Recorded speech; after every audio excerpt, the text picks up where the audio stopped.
I cannot do this anymore. They've done the same thing since COD 4. Playing the same game is a bore. Their biggest fans, they just ignore. They can't keep getting away with this. They can't keep getting away with this. What are you doing? Huh? Stop crying. Just play Shatterline. Oh.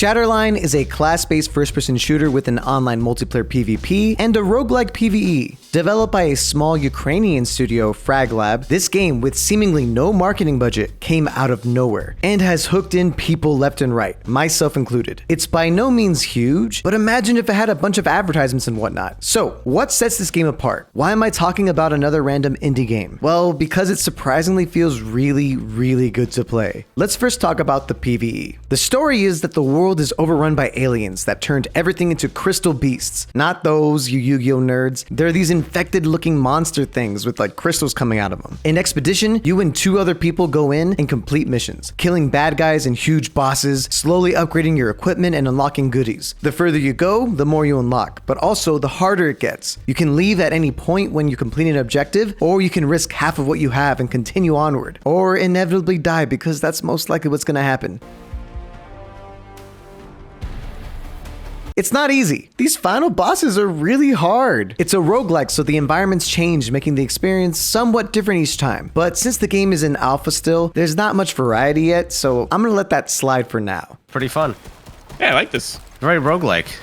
Very roguelike. We're really roguing now. After you leave or die, you'll get these blueprints that get you a chance to unlock a random upgrade that can be used in the PvP as well as the PvE. Ooh, craft random modification. Let's do it. Let's just see what happens. I've never done it.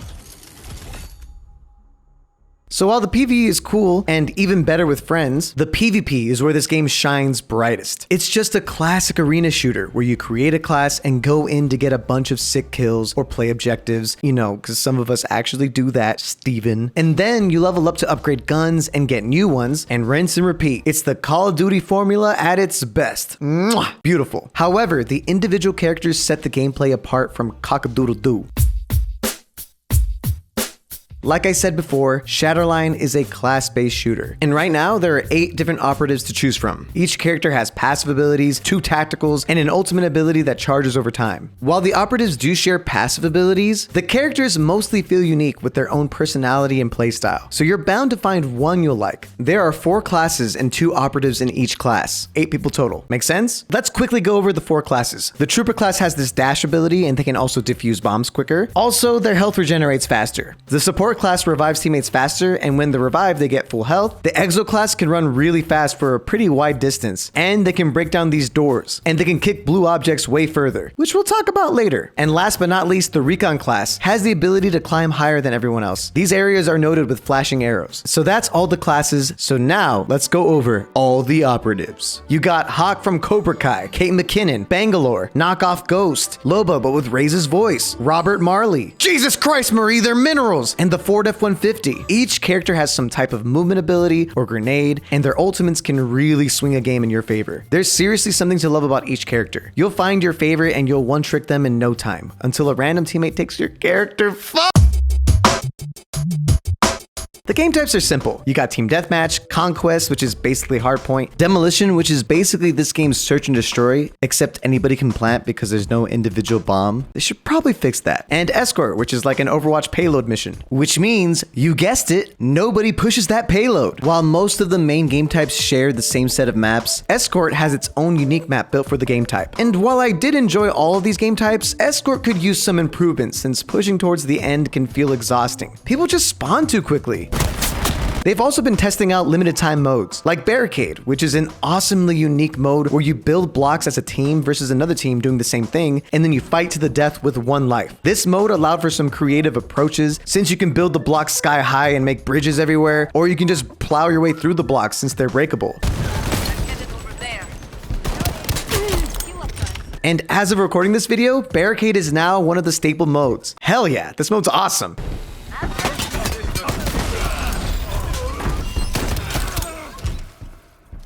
I'm hoping they add more modes like their own domination and other fun modes like gun game. Maybe they could even dabble in a BR, huh? So that's Shatterline in a huge nutshell. It's Call of Duty, but with enough unique elements and solid gameplay that keeps me wanting more. And being free is a nice touch too. But I'm getting ahead of myself because I want to quickly discuss my thoughts on this game with my...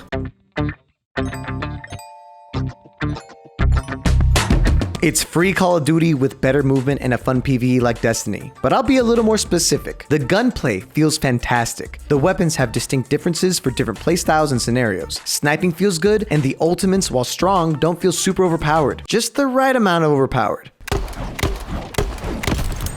The operatives also feel distinctive in their playstyles as well, with some having great designs like Orbit. I mean, look at this dude. The movement is great. Sliding feels fast and fluid. The movement abilities feel useful while still readable and not annoying to deal with as an opponent. And high grounds are very strong positions to have, but not super duper annoying. Except maybe that clock tower, because who thought being that high up would be a good idea? Was it you, Steven? God. The maps, as limited as they are, feel distinct with a ton of different routes and options to approach fights. Some maps feel better for close range encounters, while others are a little more open. I'm excited to see what other maps they'll add. There's also this cool mechanic that I mentioned before with these blue blocks and blue objects that can be kicked and moved. Some characters can kick them even harder than others, like the exo characters, and if an enemy is behind them, they'll instantly die.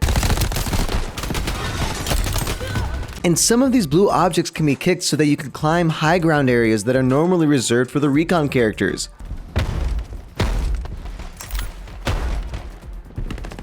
Huh, that kind of makes Recon's passive pretty weak. This game also gets me really excited for new operators. I do hope they add more because 8 is not a bad start, but we could definitely use a couple more. The progression system at first was a con, especially with how long it took to get blueprints, but as of recording, they already addressed this and are decreasing the amount of blueprints required to craft. So the devs listen, which is a huge plus. They care and are slowly but surely making this already dope game even better. The designs of the guns and the characters, with a few exceptions, are very generic and bland. They don't stand out from other indie games like Rogue Company or even Call My Booty, which sucks because some of their kits are interesting ideas. The cosmetics also have the same issues that a lot of these other indie games struggle with. There's almost too much individual customization with the characters, which makes them look way different than their original look, which matters in a class-based shooter where knowing what character the enemy is tells you what they can do. It really can make a difference not knowing what your opponent is. Valorant understood this, and they don't sell any character cosmetics. Apex and Overwatch understood this and made sure their cosmetics don't fundamentally change how the character is supposed to look. In this game, I can put a hat on a character, and it's a whole new person. 2 different people. This is a small pet peeve of mine, but the play of the game system feels a little scuffed at times. There are times where I go completely off, and I don't get play of the game, and like the play of the game kind of sucks. Try and stop me, cowards!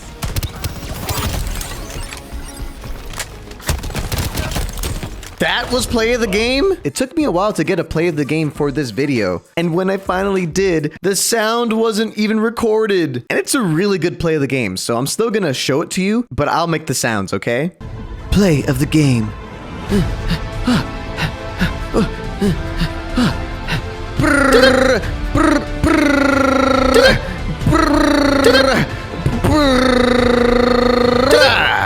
Got him.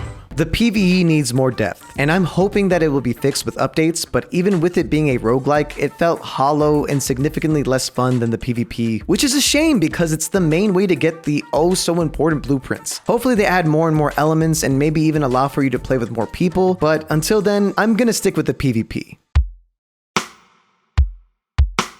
Overall, Shatterline shattered my expectations. This game came out of nowhere. I literally found out about it because of somebody posting a cool Twitter clip. Seriously, nobody DM'd me. This is not sponsored. I didn't even get an email from the company saying play our game. I found out about this through word of mouth essentially. And I am so happy that I did because it is so fun. I'm low-key addicted to this game right now. Unfortunately, it's currently in its alpha and it's not on consoles yet, but by February when they fully launch, it will be out. But those of you that are on PC, give this game a try, because I do think that this game has a lot of potential to become a big hit. So with all that in mind, I'm going to be giving Shatterline an 8.5 out of 10. If they fix most of the issues I have, it's easily a 9. But what do you think? Have you tried Shatterline? If so, what would you rate it? And which operator is your favorite? Let me know in the comments down below. Thank you so much for watching, and if you are a Shatterline developer, hi, you should put a new bandana on one of your characters. What? Anyways, I got a meeting with a big record label. I guess they really like my singing or something, so I'll catch you later. Ya noob.